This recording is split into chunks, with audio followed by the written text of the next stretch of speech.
बचपन में लिखी कहानी मेरी, कैसे बदलती जवानी मेरी। सारा समंदर मेरे पास है, एक बूंद पानी मेरी प्यास है, मेरी प्यास है, मेरी प्यास है।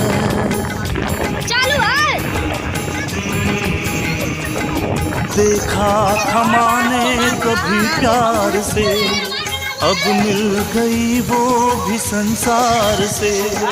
मैं वो लुटेरा हूँ जो लुट गया, माँ का भी आंचल कहीं छूट गया।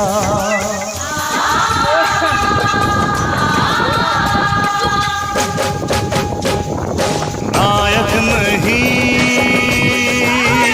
खलनायक हूँ मैं।